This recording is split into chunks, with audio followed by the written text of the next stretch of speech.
Hey, happy Friday, everyone. Hope you are doing well. It's the end of the work week for most of us, or the beginning of the weekend, however you want to look at it. And this is In the Raw, unpracticed, unedited, unscripted conversation. And, in as a teacher, we teach every subject in elementary school, you know, reading, writing, math, science, history, technology, everything that a student needs to learn and that the state tells us that we need to teach them. That's what we teach in the elementary school. As a teacher, I have to be able to do that. One of the things that I that I teach every year is the different genres in reading. And one genre that always catches my attention is when we talk about fables. And a fable is a fiction story, usually includes animals with an element of fantasy, which means that the animals talk as if they were people. They have, you know, they live as if they were people. And but the other thing that and this is what catches my attention: a fable is a story that has a life lesson or a moral. So it's a story about animals that are doing something, and then at the end, there's a lesson to be learned. I think that one of the most famous one is the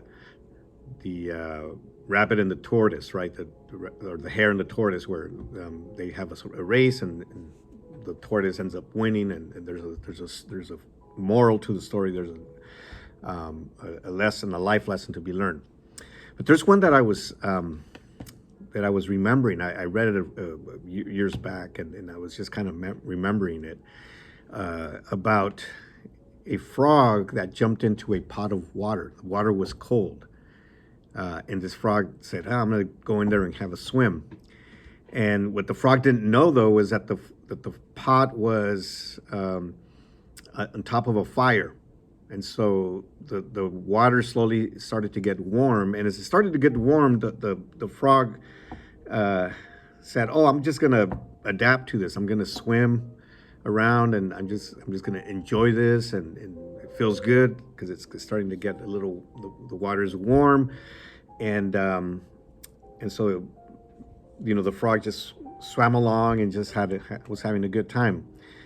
But when it reached the boiling point, it was too late for the frog to jump out, because they were so tired, and he was so tired, and just because of swimming so much, and couldn't get out, and they couldn't get out. And what killed the frog was not the boiling water, though.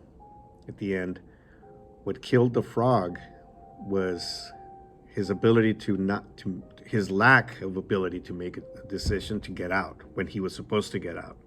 He didn't make that decision to get out, and in the time that he should have, and that's what killed him. And I was thinking, how many times, do we find ourselves in a situation that is not good for us, and we become complacent, we get comfortable, we adapt to the situation, and we say, no big deal, everything will be fine, and the thing, the pressure starts to build, and when it's too late, we're not able to get out of that situation. When we're, we didn't get out when we were supposed to, and when it's too late, when the water is boiling, we can't get out, and that, will bring us down. That will, spiritually speaking, it can kill us.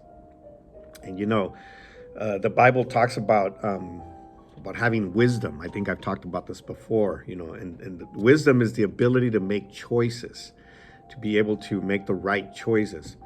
And the Bible states, if anybody needs wisdom, ask God and He will grant it. He will give it to you. All you have to do is ask. If I need direction, if I need, to make a choice, to make a decision, and I don't know how to do it, I don't know how to go about making the decision, all I have to do is ask God. I need that wisdom, God. I need to know how I should make this decision. I need to know how I should decide in this situation. And God will always give us the answer.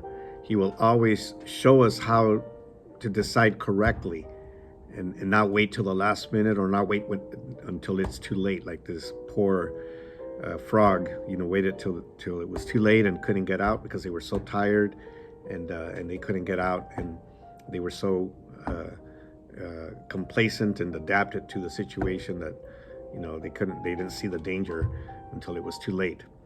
Anyways, that's what I was thinking today, and I hope somebody needs to hear this. And I hope you have a great weekend, and we will see you soon.